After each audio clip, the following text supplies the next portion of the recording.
الله الرحمن الرحيم. اهلا بيكم في قناه مطبخنا المصري. والنهارده ان شاء الله هنعمل الفكره اللي قلب اليوتيوب، هنشوفها ونجربها معاكم.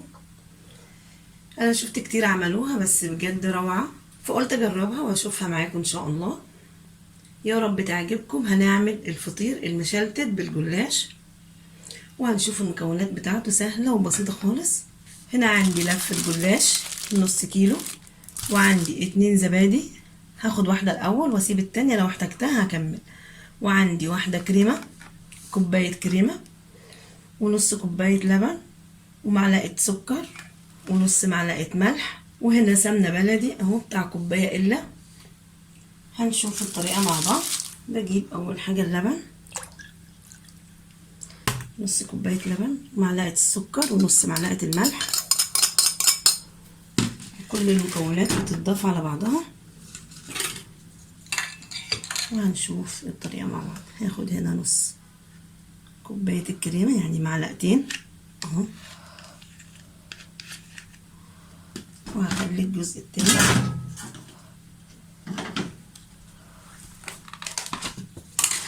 وهضيف واحدة زبادي اهي،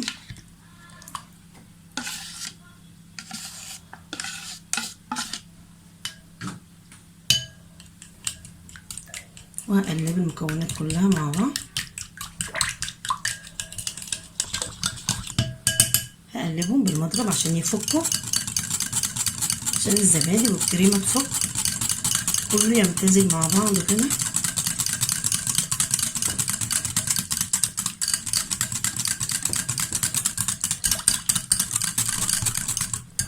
اهو كده حلو قوي خلاص.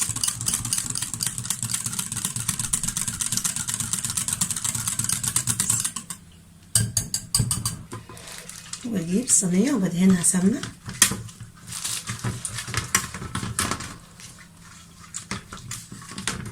اهي كده، والسمنة زيادة بصفيها.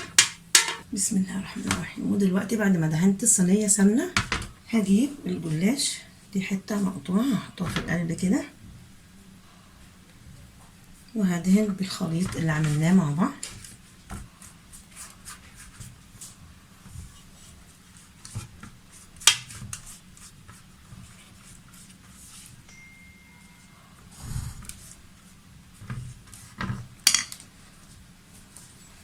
هجيب ورقة تانية، ممكن تستعملي ورقتين وممكن تستعملي ورقة واحدة زي ما تحبي.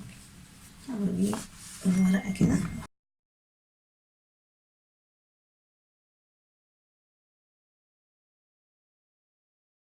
بحط نص الورقة في الصينية والنص التاني بخليه من بره كده، وبدهن برضه.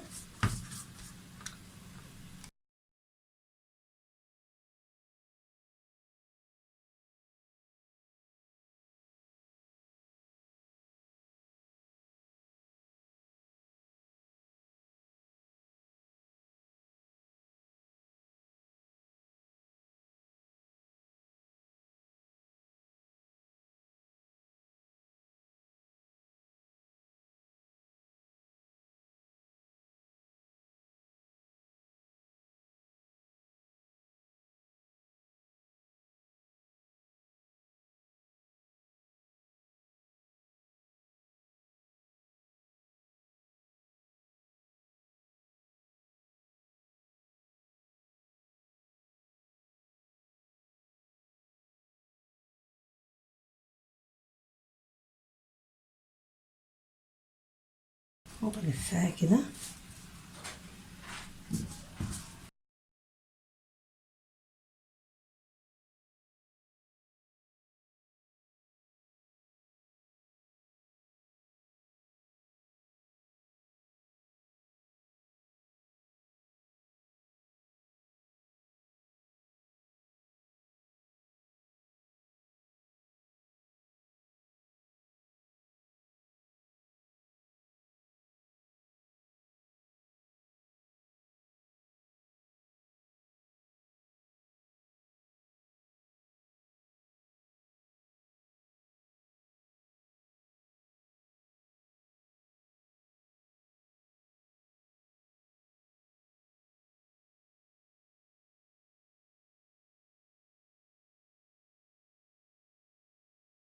انا هنا عامله الصينيه 30 سنتي، ممكن تعمليها في صينيه اكبر او اصغر لو انت عايزه الارتفاع بتاعها يكون اكبر.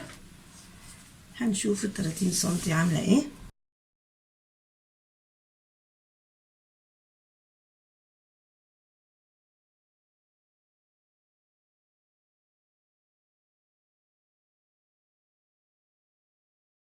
طبعا الخليط ده انا حاطه فيه كريمه، اللي هي بعد ما بنغلي اللبن بتبقى متكونه طبقه عليه كده، بعد ما يبرد بنلمها، هي دي القشطه. ففي اللي بيقول عليها قشطه وفي اللي بيقول عليها كريمه، احنا بنقول عليها كريمه.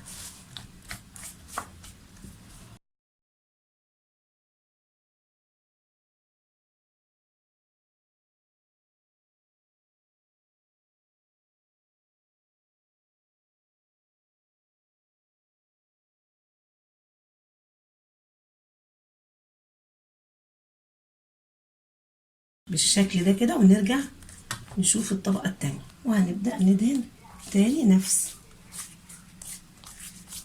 الحكايه، هنكررها تاني اهي. بنجيب كل ورقه كده بدورها،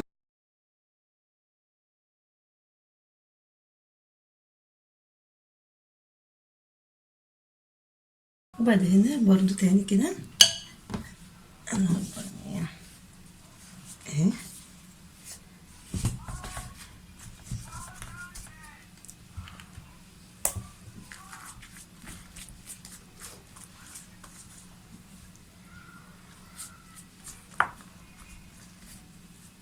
جربوها يا جماعه ان شاء الله هتعجبكم بجد.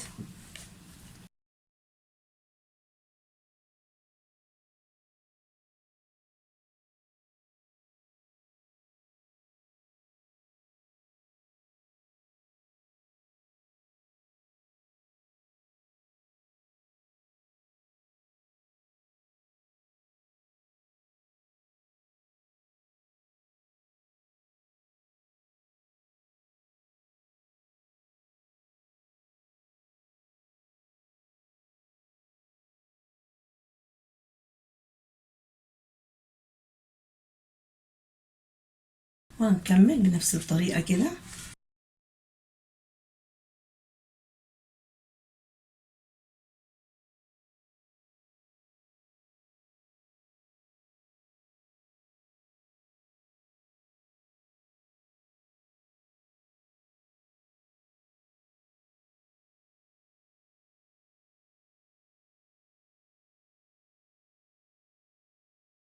في حته كده اهي هحطها كده على الوش،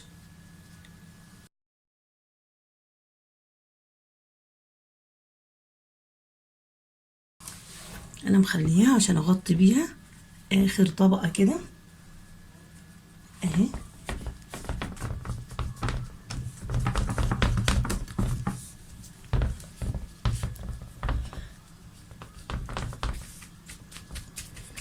بس كده، وبعدين هجيب باقي الكريمه او القشطه وهدهن بيها الوش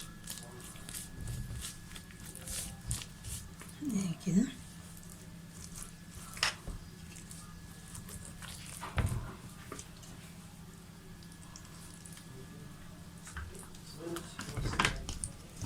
وهدخلها الفرن ونشوفوها اما تطلع ان شاء الله. وده شكلها بعد ما طلعت من الفرن زي ما احنا شايفين. هبخ عليها حبه ميه كده خفيف عشان تطرى. طلعت بخار اهي عشان تطرى حبه. هغطيها واسيبها تبرد ونرجع نقطعها مع بعض ان شاء الله. اهي زي ما احنا شايفين كده مرقه فعلا اهي. وبجد بجد فطير مشلتت، يعني جميله قوي وطريه ولذيذه. جربوها ان شاء الله هتعجبكم. وزي ما احنا شايفين اهي قد ايه طريه وممرقه اهي. اهي بسم الله ما شاء الله، بجد تستحق التجربه فعلا. جربوها ان شاء الله هتعجبكم، وبالهنا والشفا. واذا عجبكم الفيديو ما تنسوش تشتركوا في القناه وتضغطوا لايك وتفعلوا الجرس، وشكرا.